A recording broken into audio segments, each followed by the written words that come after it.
Mawa en meer spesifiek Mawa pitte. Hoekom pitte mielies? Want hier in die suidpunt van Afrika eet die mense mielies, die diere, beeste, varke, hoenders en selfs die visse verkies mielies.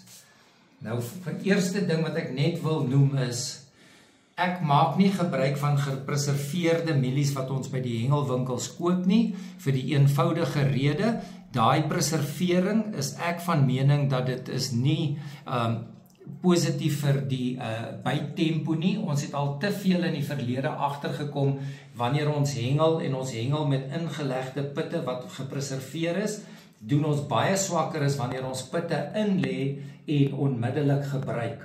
'n simpel voorbeeld, my neef Natie Cronje het by Oberon en Harties seker 14-15 visse gevang met strawberry pitte wat hy sommer self daar by die dam gemaak het.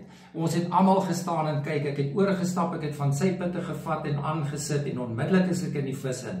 Ek het van my ingelegde gekoopte pitte vir Natie gaan gee en toe is die vis weg by hom. En daai dag het ek besluit, nooit weer sal ek 'n ingelegde pit koop nie, ek sal my eie maak. Hier kan julle sien, is gewone whole kernel corn en lately sien ek ook, ons word bederf, want hulle sê in sweet brine. So hy is klaar vir soet ook. So al wat ek doen is eenvoudig. Ek koop die blikkie pitte, ek maak hom oop, ek gooi dit in deur 'n sif, want ek wil daai vloeistof weer gebruik in my pitte wat ek gaan voorberei. En as jy nou regtig 'n pakkie blikkie pitte gekoop het, hierdie is 'n besonderse mooi blik pitte, maar baie keer koop jy 'n blikkie en dan is daar pitte in wat binne is wat regtig nie hengelbaar is nie, dan soek ek hulle uit, gooi hulle weg. So wat nou gebeur is, ek vat die pitte, die water het af, en al wat ek nou doen is, ek vul my botteltjie eers gou met die pitte. Onthou net, die vyand van hierdie proses is lig.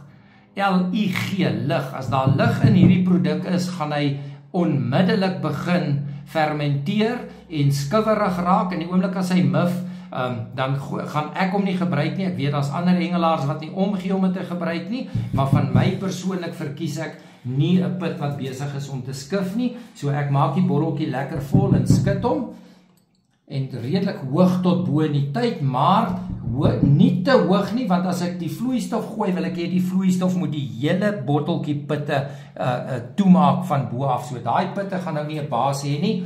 En dan kom ek by die Mawa. Ek vat eenvoudige teelepel en in die geval skep ek 'n teelepel hoogvol. Kom nou nie so uitermatig nie. En ek gooi dit in die water en ek roer dit net lekker deur. Onthou net die Mawa is aminosure en proteïene, so van die produk is baie fyn en van die ander produk is meer grof. Maak nie saak nie, ek gaan dit net soos wat dit hier is binne in die pitte gooi.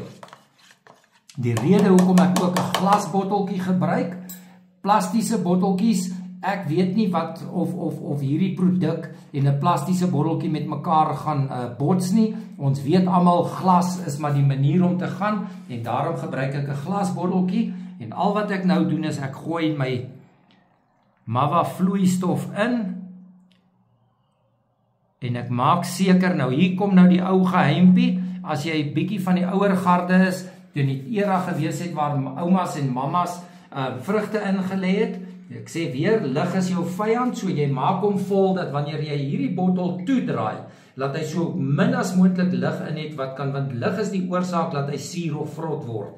Onthou, daar's geen waarborg dat hierdie produk, soos jy hom hier gemaak het, 'n lang raklewe hê nie. In sekere omstandighede gaan jy wegkom vir 3 dae, en in ander omstandighede gaan jy dalk wegkom vir 3 maande. Maar hy gaan afgaan, want daar's nie preservering in nie. Maar preservering is jou vyand in hierdie produk as jy met hom suksesvol wil hengel.